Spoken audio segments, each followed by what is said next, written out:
Oi gente, tudo bem?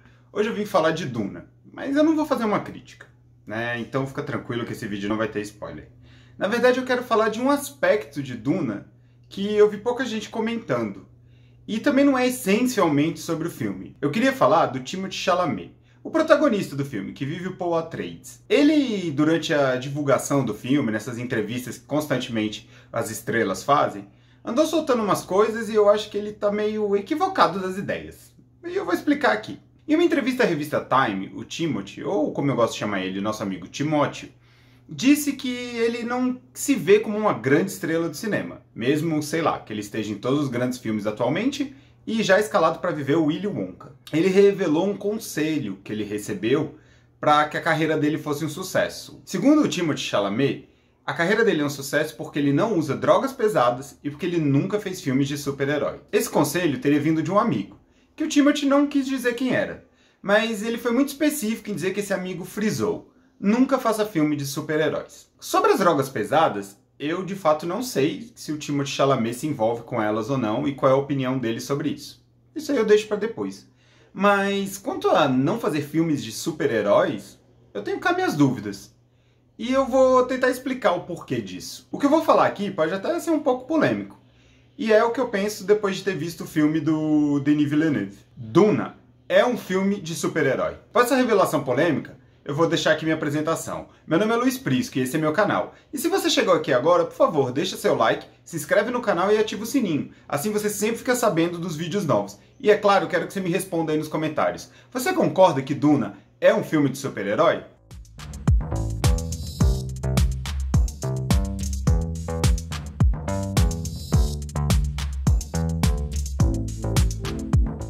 Antes que os dunólogos cheguem aqui e comecem a falar que eu estou viajando, que eu não sei do que eu estou falando e tudo mais, eu tenho plena consciência que Duna, o livro escrito por Frank Herbert em 1965, é um dos maiores clássicos da ficção científica. O que eu estou querendo abordar aqui é pegar a linha do que o Timothée Chalamet falou, junto do filme do Denis Villeneuve, que saiu agora, em 2021, nos cinemas. Então, se você é um purista que ama o clássico Duna, o livro, esse vídeo não é para você. Eu estou discutindo o filme.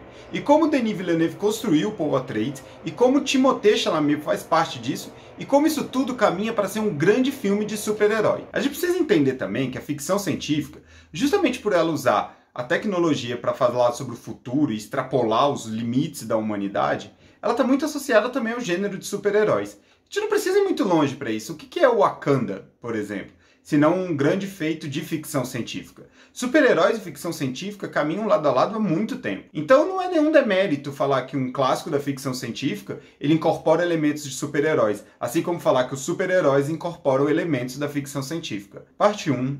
Herói. A figura do herói ela está presente em todas as formas de se contar a história. Literatura, cinema, televisão e tudo mais. E é um elemento essencial na narrativa, na forma de se contar histórias. Não à toa, o antropólogo Joseph Campbell, no clássico livro O Herói de Mil Faces, ele mostra como isso é importante. E assim ele cria a jornada do herói. Esse vídeo aqui, eu não vou explicar o que é a jornada do herói. Existem vários excelentes vídeos aqui no YouTube. Eu vou deixar no card um da Carol Moreira, onde ela fala os 17 passos da jornada do herói e como esse personagem ele é construído ao longo de todas as narrativas. O que eu quero trazer aqui é que nas histórias, seja as Ilíadas, Senhor dos Anéis, Harry Potter, enfim, basicamente todas as histórias existentes, existe a figura do herói, aquele personagem que passa por uma jornada, que se torna o protagonista daquela ação. Para deixar isso mais claro, eu vou trazer para vocês aqui a definição do próprio Joseph Campbell sobre o que é o herói. O herói, por conseguinte, é o homem ou mulher que conseguiu vencer suas limitações históricas pessoais e locais e alcançou formas normalmente válidas, humanas. As visões, ideias e inspirações dessas pessoas vêm diretamente das fontes primárias da vida e do pensamento humanos. O herói está presente em todas as narrativas, mas acontece que ali, no período da Segunda Guerra Mundial, nos anos 30 do século XX, surgiu um prefixo junto desse termo, e esse prefixo é o super. E surgiram então os super-heróis, que são seres superpoderosos. Eu sei que eu estou falando muito super, mas é porque isso faz sentido. Eles seguem a narrativa do herói, ou seja, esse elemento que passa por uma jornada, que tem várias etapas e que consegue cumprir ali seu ato, mas eles têm adicionados um outro elemento, que é o superpoder, algo sobre-humano. Se o Joseph Campbell falou sobre valores válidos humanos, Agora a gente vai falar de valores super-humanos, sobre-humanos, algo que seja muito maior. Os super-heróis defendem a humanidade, eles sempre agem em prol de um bem comum, de algo muito maior. São figuras que inspiram, são inspiracionais, fazem com que a humanidade tente ser melhor do que ela é. E atenção, nerdolagem, não tem nada mais inspiracional atualmente do que você defender a diversidade sexual. Então um super-herói que defende pautas de minorias como trans, gays, bissexuais, ou mesmo comunidade negra e tudo mais, é uma das coisas mais inspiracionais que a gente precisa nos dias de hoje. Parte 2, Paul Atreides. Thomas Edward Lawrence, mais conhecido como Lawrence da Arábia, foi um militar britânico que durante a Primeira Guerra Mundial lutou ao lado dos árabes, ou do que era conhecido como povo árabe para o Império Britânico, contra o Império Otomano. Então eu vou contar de outra forma. Ele era um homem branco, vindo da Europa, que se uniu com um povo que tinha uma outra cultura e outros costumes em relação ao dele, e mesmo assim, ao lado deles, combateu uma ameaça comum aos dois. Isso lembra um pouco o Paul Atreides, não lembra? Eu vou deixar aqui no link da descrição vários textos que falam das semelhanças entre o Lawrence da Arábia e o Paul Atreides. Inclusive, os especialistas, os dunólogos, falam claramente que o Frank Herbert se inspirou no Lawrence da Arábia para construir o Paul Atreides. Isso não significa que o Paul seja o Lawrence da Arábia. São inspirações. Inspiração é diferente de cópia, gente. É importante falar isso para não saírem falando besteira por aí, dizendo que eu disse que o Paul Atreides é o Lawrence da Arábia. Nada disso. É uma inspiração. Inclusive, tem algumas críticas sobre isso. Eu também vou deixar um link de um texto que fala sobre como o Paul e o Lawrence eles são vistos como o Salvador Branco, mas isso é tema para outro vídeo. Na trama de Duna, Paul Atreides sai do seu mundo inicial, vai para Arrakis, onde ele convive com uma nova cultura. Arrakis ou Duna, né, que é como é conhecido esse outro país, onde eles vão lá explorar, a casa Atreides, né, vai explorar a especiaria. E lá nesse novo mundo ele conhece os Fremen. E aí ele começa a se envolver com essa nova cultura, estudar sobre ela, tentar decifrar seus costumes, suas tradições, vai aprendendo tudo aquilo, como eles se comportam no deserto, como eles andam para evitar o verme de areia lá que tem cara de... Vocês sabem do que ele tem cara. Então é uma história muito inspirada na do Lawrence da Arábia, um britânico que começou a conviver com os árabes e foi lutar com eles na revolta árabe contra o Império Otomano.